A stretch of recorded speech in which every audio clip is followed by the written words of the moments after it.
Hello everybody, आप सभी का मेरे चैनल फिजिक्स की क्लास में स्वागत है। आज हम कोऑर्डिनेट ज्योमेट्री जो बेसिक मैथमेटिक्स के अंतर्गत आती है उसकी स्टडी करेंगे। मैं फिजिक्स पढ़ने के लिए कोऑर्डिनेट ज्योमेट्री की बेसिक नॉलेज होना ज़रूरी है। किसी भी ऑब्जेक्ट किन्हीं भी ऑब्जेक्ट्स की पोजीशन तीन तरह से हम उनकी पोजीशन के अनुसार कहाँ पे वो सिचुएटेड हैं शो कर सकते हैं। नंबर 1 है वन डायमेंशनल पोजीशन सिस्टम, 2 है two dimensional coordinate system and 3 है थर्ड डायमेंशनल कोऑर्डिनेट सिस्टम। अगर ऑब्जेक्ट्स की पोजीशन एक लाइन के अलोंग है और अगर पोजीशन में चेंज होता है तो वो भी उसी लाइन के अलोंग होता है, तो हम उन ऑब्जेक्ट्स की position one dimensional position system पे दिखाते हैं। वन डायमेंशनल पोजीशन सिस्टम में एक स्ट्रेट लाइन ली जाती है, उसके मिड में एक ओरिजिन ओ लिया जाता है। ओरिजिन ओ से ही सभी मेजर की जाती हैं। सभी जितने भी डिस्टेंसेज हैं सब ओ से ही, ओ को रेफरेंस मानते ही, ओ को जीरो मानकर ही मेजरमेंट की जाती हैं। ओ से जो लेफ्ट हैंड साइड की मेजरमेंट हैं वो सब पॉजिटिव, हम पॉजिटिव लेते हैं उनको, और ओ से अगर लेफ्ट हैंड साइड की मेजरमेंट हैं उनको हम नेगेटिव लेते हैं। अगर कोई पॉइंट, फॉर एग्जांपल कोई हमारा ऑब्जेक्ट पी राइट साइड में 6 मीटर पर है, तो हम लिखेंगे position of P, position of P is equal to +6 meter. Plus का जब सिंबल लगा है तो हम ऑटोमेटिकली समझ लेंगे कि ओरिजिन के राइट साइड में है। अगर कोई ऑब्जेक्ट क्यू लेफ्ट साइड में 7 मीटर में है ओ से, तो उसकी हम पोजीशन लिखेंगे position of Q is equal to -7 meter. ये साइन से क्लियर है कि ये जो है हमारा ओरिजिन के लेफ्ट साइड में। अगर ऑब्जेक्ट्स की पोजीशन किसी प्लेन में चेंज होती है तो हम टू डायमेंशनल कोऑर्डिनेट सिस्टम से उसकी पोजीशन या चेंज इन पोजीशन डिनोट करते हैं। टू डायमेंशनल कोऑर्डिनेट सिस्टम में जो प्लेन है हमारा, जिसमें वो ऑब्जेक्ट्स रखे हैं या मोशन कर रहे हैं, उसमें दो म्यूचुअली परपेंडिकुलर एक्सिस ड्रॉ किए जाते हैं। जो हॉरिजॉन्टल एक्सिस होता है उसको हम एक्स एक्सिस कहते हैं, और जो उसके परपेंडिकुलर एक्सिस है उसको हम वाई एक्सिस कहते हैं। दोनों एक्सिस जिस पॉइंट पे मिलते हैं उसको हम ओरिजिन कहते हैं और ओ से डिनोट करते हैं। इस तरह से वो जो टू एक्सिस हैं एक्स एंड वाई, और इसको जो प्लेन है हमारा उसको 4 क्वाड्रेंट में डिस्ट्रीब्यूट कर देते हैं। क्वाड्रेंट की संख्या, हम जो नंबर्स हैं वो हम ओ एक्स से, ओ के राइट साइड के ओ एक्स लाइन से एंटी क्लॉकवाइज डिनोट करते हैं। जैसे पहला 90 जो है वो फर्स्ट क्वाड्रेंट है, सेकंड क्वाड्रेंट है, थर्ड 90 थर्ड क्वाड्रेंट है, एंड फोर्थ 90 जो है वो फोर्थ क्वाड्रेंट है। ओ पॉइंट से अगर एक्स एक्सिस पे हम राइट साइड में, ओ के राइट साइड में कोई मेजरमेंट लेते हैं वो हमारी पॉजिटिव होती है, और ओ से अगर हम लेफ़्ट साइड में एक्स एक्सिस पे लेंगे वो नेगेटिव होगी। इसी तरह से वाई अपर साइड में, वाई के अपर साइड में ओ से वाई एक्सिस पे अपर साइड में पॉजिटिव होगी, और लोअर साइड में नेगेटिव होगी। इस तरह से हम सिंबल लेते हैं। किसी भी पॉइंट के कोऑर्डिनेट लिखने के लिए हम पहले एक्स कोऑर्डिनेट लिखेंगे, फिर कोमा, फिर वाई कोऑर्डिनेट लिखेंगे और इन दोनों को हम कर्व ब्रैकेट में इंक्लोज कर देंगे। जैसे हम एक्स कोऑर्डिनेट है, फिर हम वाई कोऑर्डिनेट लिखें और इनको हमने कर्व ब्रैकेट में इंक्लोज कर दिया। तो इस तरह से ये सिंबल है कोऑर्डिनेट लिखने का। अगर कोई कोऑर्डिनेट हमें, कोई पॉइंट हमें मार्क करना हो फील्ड में, मान लिया कोई कोऑर्डिनेट है हमारा -3 एंड 2, तो माइनस जो एक्स एक्सिस है वो ओ से एक्स की डायरेक्शन में होता है और प्लस वाई जो है अपर साइड में होता है। इट मीन्स ये सेकंड क्वाड्रेंट में। तो सबसे पहले हम ओ से 3 यूनिट्स मेजरमेंट करेंगे। ये हमारा -3 होगा। यहाँ से हम एक ओ एक्स के परपेंडिकुलर एक लाइन खींचेंगे एक्स एक्सिस के। उसके बाद 2 है वाई पे, हम ओ से वाई डिस्टेंस लेंगे और वहाँ से भी एक परपेंडिकुलर टू वाई एक्सिस हम एक लाइन ड्रॉ करेंगे। जहाँ पे दोनों लाइन क्रॉस करेंगी वो हमारा कोऑर्डिनेट होगा -3, 2। इस तरह से हम 2 डायमेंशनल कोऑर्डिनेट सिस्टम में डायमेंशनल जो है ये जो है कोऑर्डिनेट या पॉइंट की जो सिचुएशन है उसको मार्क कर सकते हैं। नेक्स्ट है 3 डायमेंशन सिस्टम। जो 2 डायमेंशन सिस्टम है वो किसी प्लेन के हमने 2 एक्सिस खींचे प्लेन में, एक एक्स एक्सिस एक वाई एक्सिस। अगर कोई ऑब्जेक्ट स्पेस में है, 3D स्पेस में है, तो हमें एक थर्ड एक्सिस की और आवश्यकता होती है, उसको हम जेड एक्सिस कहते हैं। जो जेड एक्सिस होता है वो जो एक्स वाई प्लेन है इसके परपेंडिकुलर होता है। यहाँ थोड़ा सा एंगुलर दर्शाया गया क्योंकि परपेंडिकुलर को दिखाया नहीं जा सकता। तो ये हमारा अपर साइड में होता है एक्स एक्सिस के परपेंडिकुलर, जो एक्स वाई प्लेन है उसके परपेंडिकुलर होता है। और ये साइड जो है लोअर साइड में होती है प्लेन के, एक्स वाई प्लेन के। इसमें जो ओ से राइट साइड में हम एक्स एक्सिस पे मेज़र करेंगे वो पॉजिटिव होगा, जो लेफ्ट साइड में मेज़र करेंगे नेगेटिव होगा। ऐसे ही ओ वाई अपर साइड में करेंगे नेगेटिव पॉजिटिव होगा और लोअर साइड में करेंगे नेगेटिव होगा। के ओ जेड एक्सिस में हम अगर अपर साइड में करेंगे तो पॉजिटिव होगा मेज़र करेंगे, और लोअर साइड में करेंगे तो वो नेगेटिव होगा। जहाँ पे तीनों एक्सिस मिलते हैं वो होता है हमारा ओरिजिन। सभी मेजरमेंट ओरिजिन से ली जाती हैं। इसमें भी हम उसी तरह से लिखते हैं, पहले एक्स कोऑर्डिनेट, फिर वाई कोऑर्डिनेट, फिर जेड कोऑर्डिनेट, और उनको कर्व ब्रैकेट में क्लोज कर देते हैं। जैसे एक्स, फिर कोमा लगाएंगे, फिर वाई, फिर जेड, एंड इसको हमने क्लोज कर दिया। किसी भी पॉइंट के कोऑर्डिनेट इस तरह से जो 3 डायमेंशन सिस्टम में लिखे जाते हैं। अब हम इसको, जो ये तीनों एक्सिस होते हैं, एक्स एक्सिस, वाई एक्सिस और जेड एक्सिस, ये तीनों म्यूचुअली परपेंडिकुलर होते हैं, एक दूसरे के परपेंडिकुलर होते हैं। इसको समझने के लिए हम ये देख सकते हैं कि एक हमारा ये जो रूम है वो, उसका एंगल जो है 90 डिग्री है। ये एंगल 90 डिग्री है।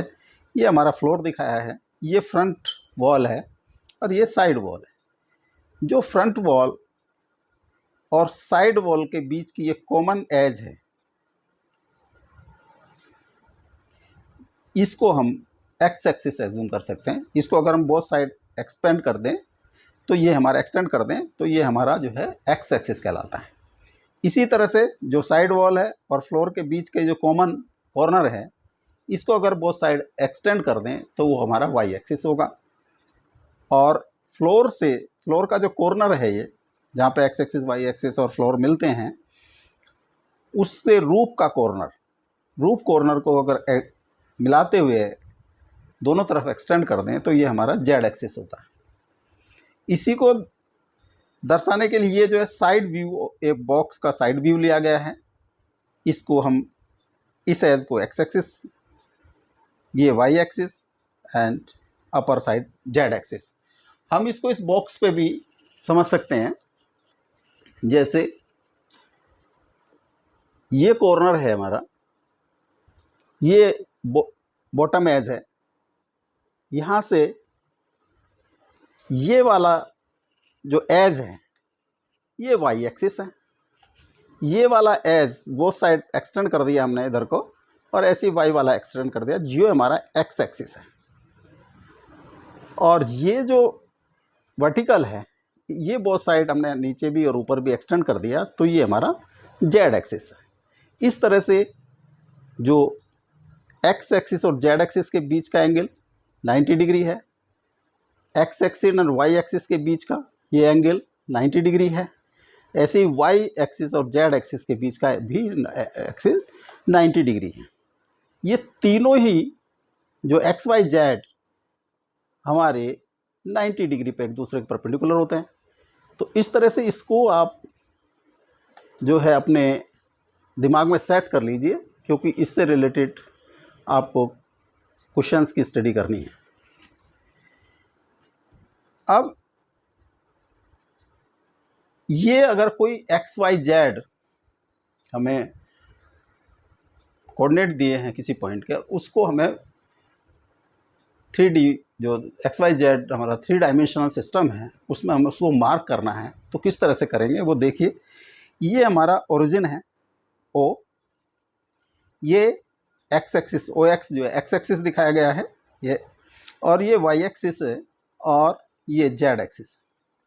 सबसे पहले हम ओ से सी तक की एक डिस्टेंस एक्स के इक्वल मेज़र करेंगे, ओ से फिर वाई के इक्वल ओ ए मेज़र करेंगे, एक पॉइंट लेंगे ओ ए और ओ सी।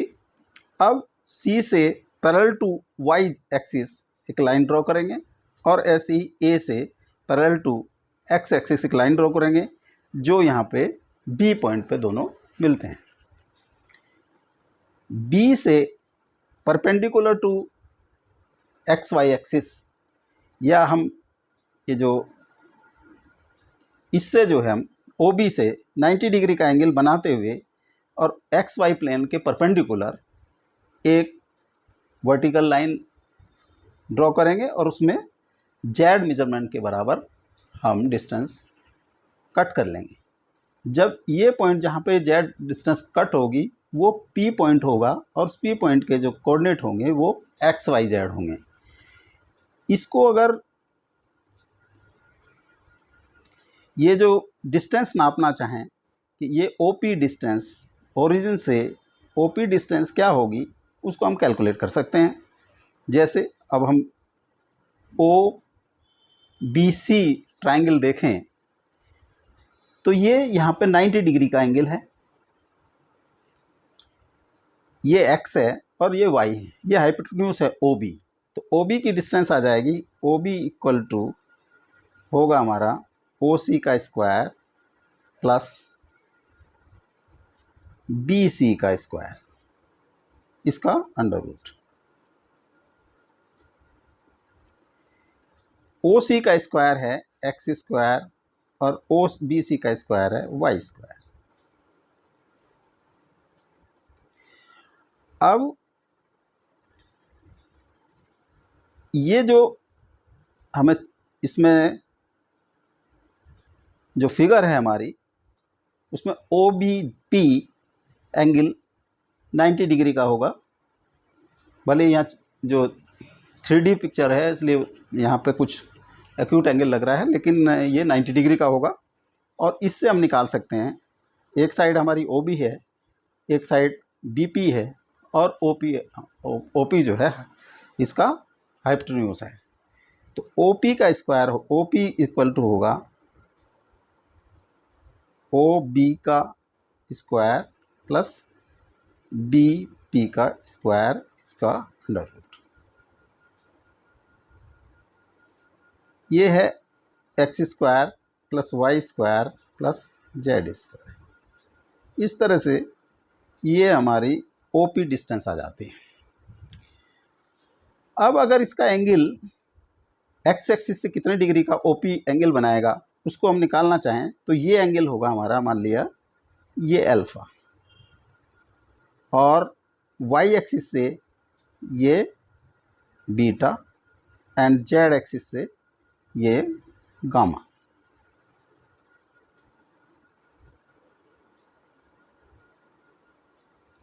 अब जब हम एक्स पी से एक्स एक्सिस पे परपेंडिकुलर डालेंगे तो वो मिलेगा हमारा सी पर, और अगर इससे जेड एक्सिस पे परपेंडिकुलर डालेंगे तो वो जेड डिस्टेंस के बाद ओ डी जो हमारा जेड के इक्विवेलेंट होगा वहाँ पे मिलेगा, और वाई एक्सिस पे परपेंडिकुलर डालेंगे तो ये हमारा ए पे मिलेगा। अब इससे हम निकाल सकते हैं कि कोस अल्फा क्या होगा, एक्स हमारा बेस होगा और ओपी हाइपोटेन्यूज होगा, तो कोस अल्फा होगा, कोस अल्फा होगा ओ सी बाई ओ पी। ओ सी है एक्स और ओ पी है x square plus Y square plus z square. इसी तरह से कोस बीटा हम निकाल सकते हैं। कोस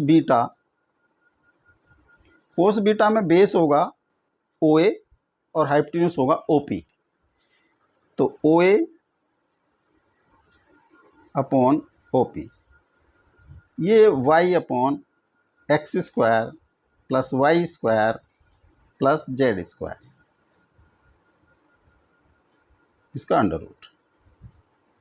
इसी तरह से हम कोस गामा निकाल सकते हैं। कोस गामा बेस होगा ओ डी अपॉन हाइपोटेन्यूज होगा ओ पी। ये ओ डी जो है ये यहाँ से यहाँ तक, ये जो वाई होगा ये जेड होगा, तो इससे कोस गामा हो जाएगा z by x square plus Y square plus z square. इसको अगर हम इक्वेशन नंबर 1 डिनोट करें, ये 2 है एंड ये 3 है, तीनों का स्क्वायर करके हमने ऐड कर दिया तो कोस स्क्वायर अल्फा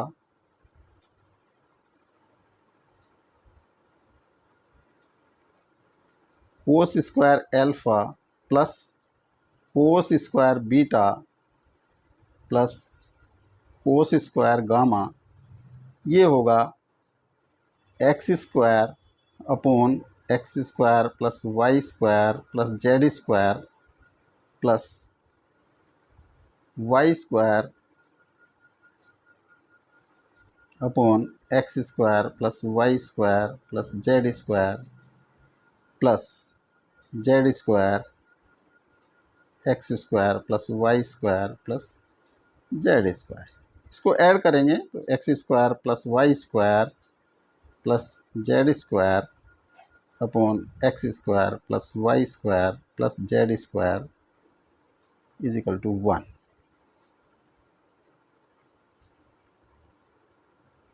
ये 1 के इक्विवेलेंट आ जाता है।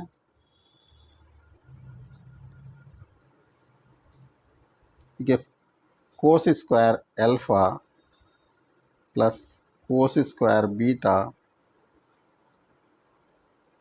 प्लस कोस स्क्वायर गामा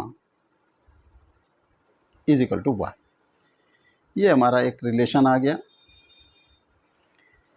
अब ये जो हमने देखा कि जो 2 डायमेंशन सिस्टम है उसमें एक्सिस प्लेन को 4 क्वाड्रेंट में डिस्ट्रीब्यूट कर देते हैं, लेकिन जो थ्री डायमेंशनल एक्सिस हैं वो स्पेस को 8 ऑक्टेंट में डिस्ट्रीब्यूट करते हैं। जैसे फर्स्ट ऑक्टेंट एक्स प्लस, इसमें एक्स प्लस और वाई प्लस के बीच का होता है फर्स्ट ऑक्टेंट। अगर हम सीरियल नंबर देखें ये फर्स्ट ऑक्टेंट है, फिर माइनस एक्स, अगर हम ये देखें ये इस पर प्लस का होता है, ये माइनस की, ये भी प्लस का होता है, ये माइनस की होती है इस पर डिस्टेंस, और इस पर वाई पे माइनस की होती है, और जेड जो ऊपर का होता है इस पर प्लस का होता है, और जेड जो माइनस का होता है वो माइनस की होती है। तो इसमें देखेंगे ये फर्स्ट ऑक्टेंट, फिर सेकंड ऑक्टेंट, इसके बाद third octant and fourth octant.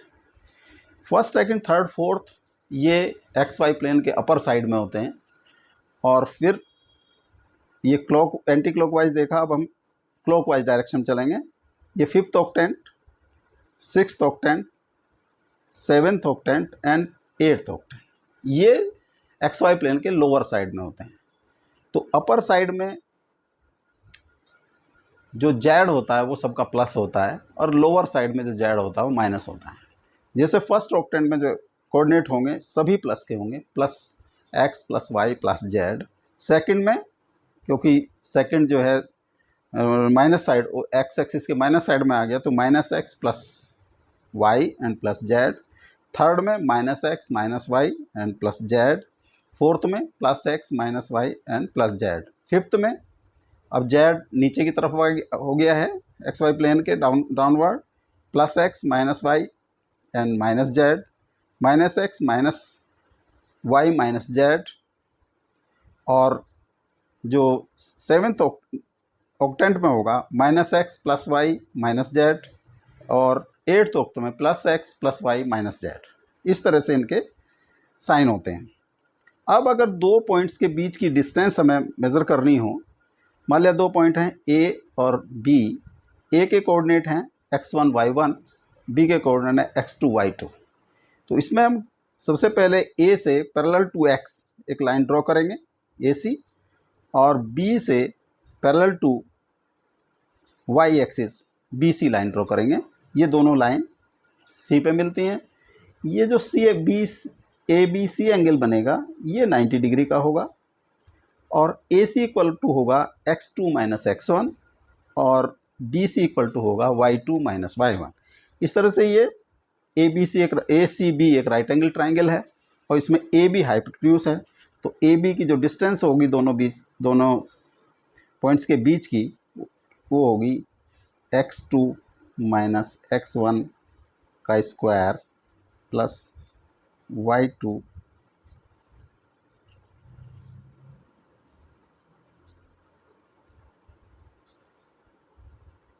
ये AB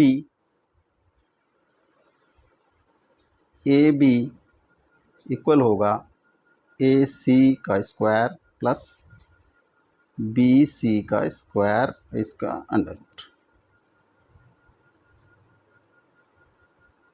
AC है x2 माइनस x1 का स्क्वायर, और BC है y2 माइनस y1 का स्क्वायर होल स्क्वायर, और इसका हमने अंडर रूट करना है। इस तरह से ये दो पॉइंट्स के बीच की डिस्टेंस हो जाती है। अगर यही पॉइंट A और B 3 डायमेंशनल में होते और A के कोऑर्डिनेट होते x1 y1 एंड z1,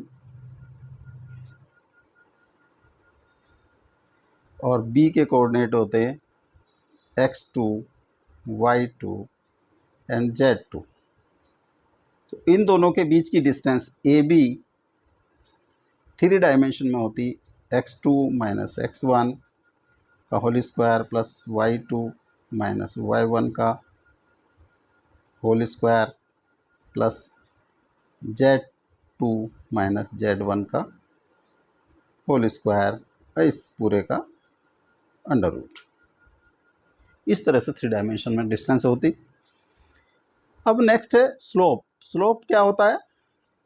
अगर कोई जो लाइन एक्स एक्सिस से जितने डिग्री का एंगल बनाती है उस एंगल के टेंजेंट को हम स्लोप कहते हैं। जैसे ये AB हमारी AB लाइन है, ए के इस पे दो पॉइंट हैं C और D, जिसमें C के कोऑर्डिनेट हैं x1 y1, और D के कोऑर्डिनेट है x2 y2। तो इसका हमें स्लोप, अगर इस लाइन को हम एक्सटेंड कर दें तो ये एक्स एक्सिस से थीटा एंगल बनाएगी, इसका टेंजेंट ही हमारा स्लोप होगा।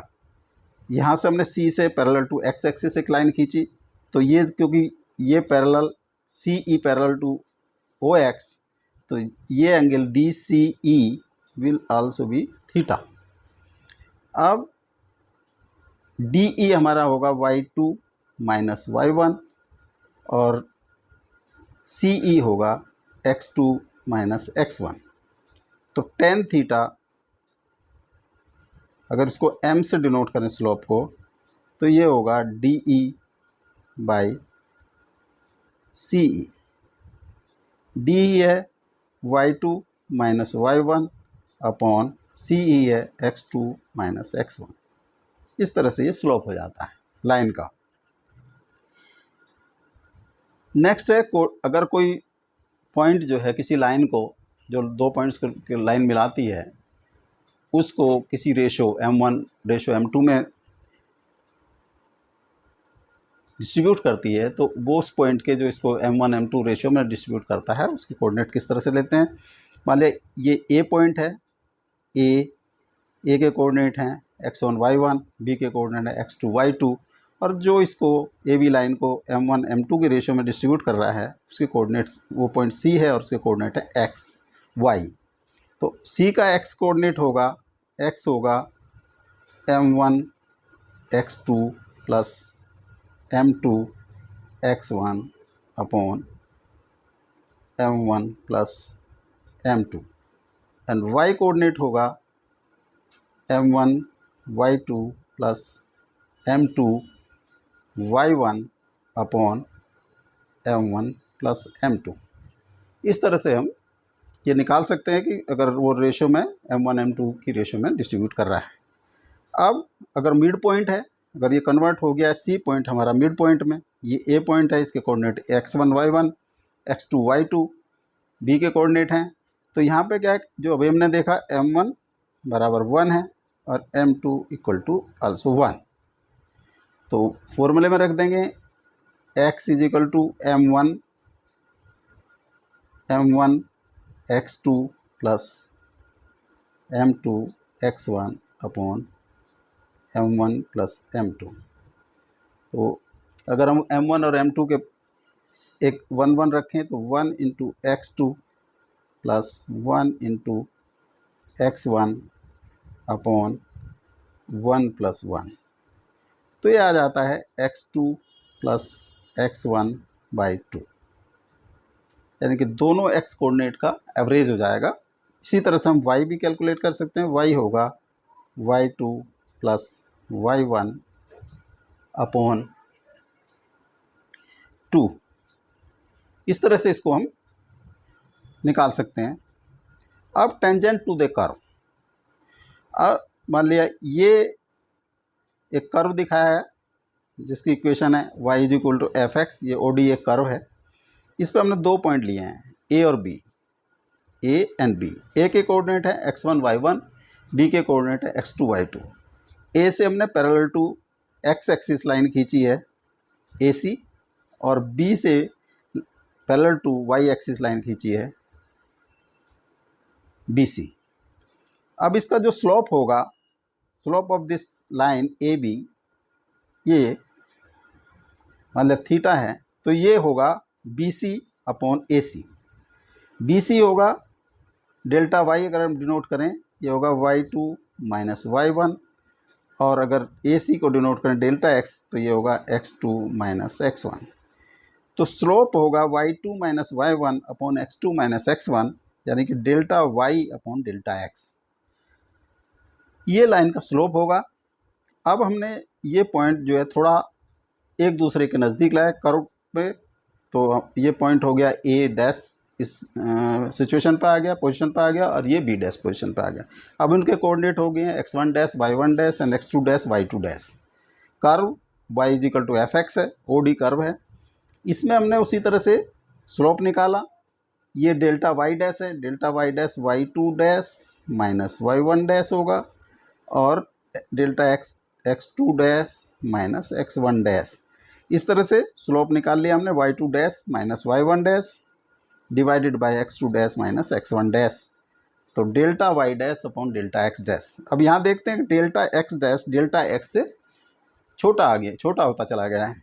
नेक्स्ट में हमने और पास में लिया, तो ये हमारा जो डेल्टा, ये डिफरेंस हो गया b डैश c डैश हो गया डेल्टा y डबल डैश, और ये हो गया a double dash c double dash delta x dash. अब slope line of A double dash B double dash line का slope y2 double dash minus y1 double dash upon delta ये x2 double dash minus x1 double dash. तो ये जो slope आया ये आ गया delta y double dash delta x double dash, और यहाँ पे हम देखते हैं कि डेल्टा एक्स जो है, जो डेल्टा एक्स डबल डैश, वो डेल्टा एक्स डैश से छोटा होता चला गया है और delta x dash delta x से छोटा था। तो जैसे जैसे हम इसको दोनों पॉइंट्स को पास में ला रहे हैं तो वो डेल्टा एक्स जो है हमारा कम होता चला जाता है। एक सिचुएशन ऐसी आती है कि delta x tends to zero, just zero के बराबर हो जाता है, तो ये अप्रोक्सीमेट जीरो ना जस्ट जीरो के आसपास होता है, तो वो टेंजेंट का रूप ले लेता है। सी कन्वर्ट हो जाता है, सी और ए बी सी एक ही पॉइंट पे आके मर्ज हो जाते हैं, तो ये हमारी जो लाइन है, ये स्लोप है, ये कन्वर्ट हो जाता है टेंजेंट में, जो लाइन जो है। अब इसका जो slope of tangent at C क्या होता है, अगर हम लिमिट कर दें इसकी delta Y upon delta X, X delta x tends to zero, delta X बहुत छोटा है, तो ये D Y upon D X ये स्लोप कहलाता है। अगर हम कर्व को डिफ्रेंशिएट कर दें किसी पॉइंट पे, तो वो उसका उस पॉइंट पे उस कर्व की टेंजेंट का स्लोप होगा। अब अगर दो पैरेलल लाइन है, अगर पैरेलल लाइन है दो जिनके स्लोप दिए हैं, एक का स्लोप, एक लाइन है ए बी, उसका स्लोप m1 है, एक लाइन है स्लोप बी सी डी जिसका स्लोप m2 है, तो स्लोप क्या होता है, tangent of the angle which the line makes with x axis. तो ये टेंजेंट है tan। अगर इसको हमने ये एक्स एक्सिस खींच लिया है, ड्रॉ कर लिया है, अगर इनको एक्सटेंड करेंगे तो ये दोनों ही लाइन, अगर ये थीटा है तो ये भी थीटा होगा, तो दोनों लाइन सेम एंगल बनाएंगे, यानी कि उनके स्लोप tan थीटा के इक्वल होगा, अर्थात m1 = m2 होगा। जो लाइन पैरेलल होती हैं उनके स्लोप इक्वल होते हैं।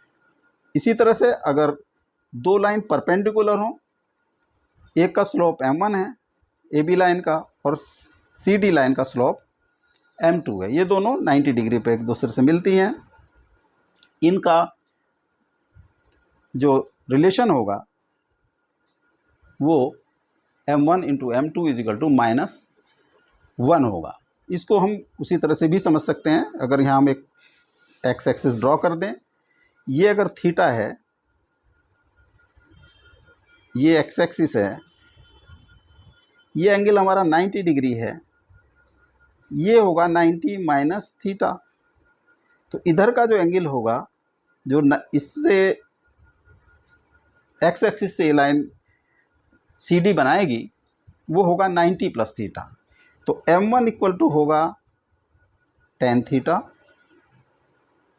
और m2 = होगा tan 90 plus theta. tan 90 plus theta second quadrant में है, सेकेंड क्वाड्रेंट में साइन कोसेक को छोड़ के बाकी सभी जो है माइनस के होते हैं, तो ये माइनस का होगा, और 90 × 1 है, ओड से मल्टीप्लाइड है 90, तो ये कोट थीटा में कन्वर्ट हो जाएगा। अब इन दोनों की अगर मल्टीप्लाई कर दें m1 m2, तो tan theta multiplied by minus cot theta = -1। इस तरह से हम रिलेशन चेक कर सकते हैं। अब इक्वेशन, स्टैंडर्ड इक्वेशन है लाइंस की, उनको हम देख लें। इक्वेशन ऑफ लाइंस, अगर एक लाइन ए बी एक लाइन है, इसका स्लोप m है और ये segment O Y X axis से सेगमेंट ओ सी के इक्वल काटती है डी पर, ओ डी = c है, तो इसकी स्टैंडर्ड इक्वेशन होती है y = mx + c। अगर कोई लाइन है ए बी एक लाइन है, ये एक्स एक्सिस पे सेगमेंट ए और वाई एक्सिस पे सेगमेंट बी काटती है, तो इसकी इक्वेशन होती, इस स्टैंडर्ड इक्वेशन होती है x/a अपॉन x/a + y/b = 1। अगर दो पॉइंट दिए हुए हों, एक लाइन है उस पर दो पॉइंट दिए हुए हैं, तब इक्वेशन क्या होगी, एक सी और डी पॉइंट, इनके कोऑर्डिनेट दिए हैं, सी का कोऑर्डिनेट x1 y1, डी का कोऑर्डिनेट x2 y2, तो इक्वेशन होगी y - y1 y2 - y1 upon x2 - x1 into x - x1। ये स्टैंडर्ड इक्वेशंस हैं लाइन की। अब सर्किल के, अगर सर्किल का सेंटर के कोऑर्डिनेट h और k हैं, hk हैं, और उसकी रेडियस r है, तो उसकी स्टैंडर्ड इक्वेशन होती है x माइनस एच का whole square plus y minus K का whole square is equal to r square. अगर ये h और k 0 0 पर हों, यानी कि उसका सेंटर जो है ओरिजिन पे हो सर्किल का और रेडियस r हो, तो ये कन्वर्ट हो जाती है x square plus Y square is equal to R square. ये आर रेडियस है, सेंटर के कोऑर्डिनेट 0 0 हैं। अब equation of the parabola. Parabola होता क्या है? पैराबोला एक मूविंग पार्टिकल का लोकस होता है जिसकी डिस्टेंस एक फिक्स पॉइंट से इक्वल होती है distance from a fix line. जो फिक्स पॉइंट होता है उसको फोकस ऑफ द पैराबोला कहते हैं, और जो फिक्स लाइन होती है उसको डायरेक्ट्रिक्स ऑफ पैराबोला कहते हैं।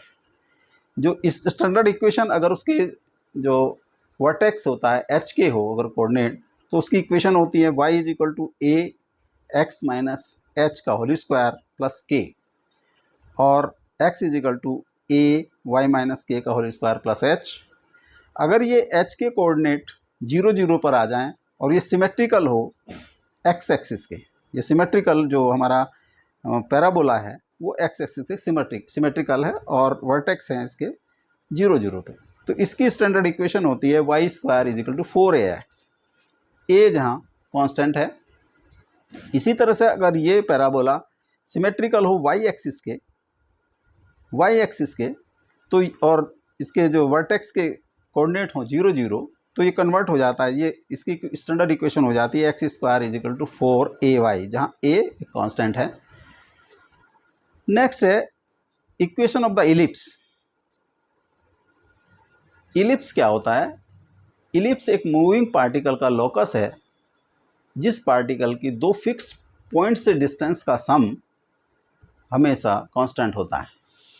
जो दो पॉइंट फिक्स पॉइंट हैं उनको हम फोकस कहते हैं इलिप्स के। जो इसकी इस तरह से, जैसे P पॉइंट है, ये P का लोकस है ये, तो PF1 plus PF2 is always constant. इस तरह से ये जो इसकी लॉन्गेस्ट, अगर इसका ओरिजिन, जो इसका सेंटर पॉइंट ओरिजिन पे हो और इसकी जो लॉन्गेस्ट एक्सिस है वो एक्सिस के अलोंग हो और ये y एक्सिस के अलोंग हो, तो इसकी स्टैंडर्ड इक्वेशन होती है x square plus A square, x square upon A square plus Y square upon B square is equal to 1।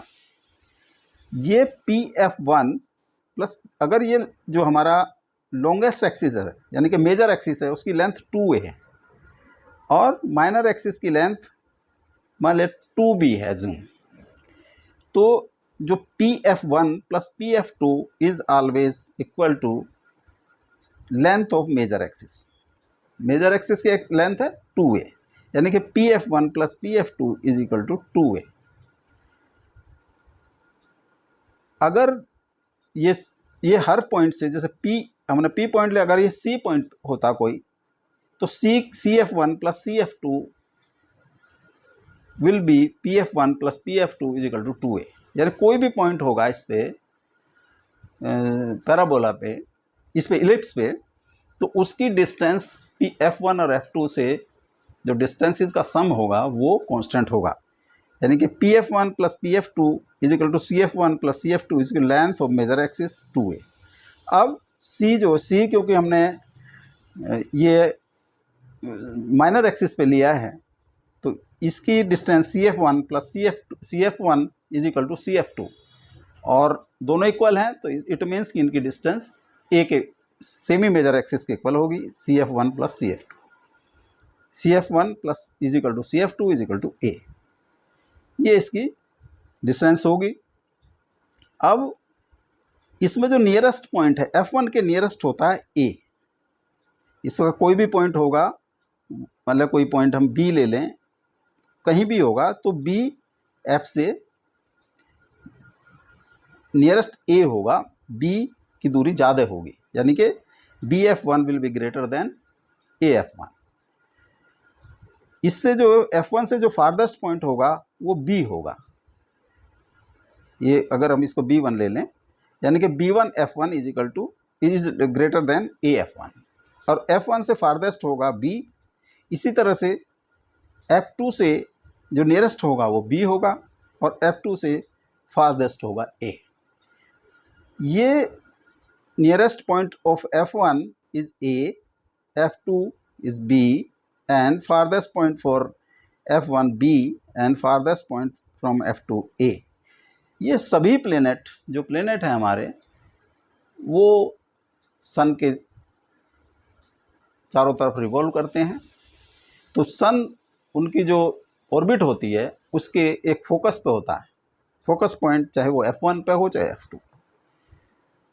तो ये जब ये नियरेस्ट यहाँ पे, जब अगर जो सन है हमारा F1 पे सिचुएटेड है, तो प्लेनेट जब A पे आएगा तो वो नियरेस्ट होगा सन के, और जब वो B पे होगा तो वो फारदेस्ट होगा। इसी तरह से अगर सन किसी अलग अलग प्लेनेट की जो फोकस, जब ऑर्बिट होती है, उसकी जो ऑर्बिट के फोकस पे F2 पे भी हो सकता है सन, तो F2 के नियरेस्ट, यानी कि जब वो प्लेनेट B पे आएगा, अगर सन F2 पे है तो वो नियरेस्ट होगा, नियरेस्ट डिस्टेंस होगी उसकी, और अगर A पे होगा प्लेनेट तो उसकी सन से फारदेस्ट डिस्टेंस होगी। इस तरह से जो है हम ये डिस्टेंसेस होती हैं सन से प्लैनेट्स की। अब जो नेक्स्ट वीडियो होगा हमारा, वो होगा कैलकुलस डिफरेंशिएशन, कैलकुलस का जो पार्ट है डिफरेंशिएशन।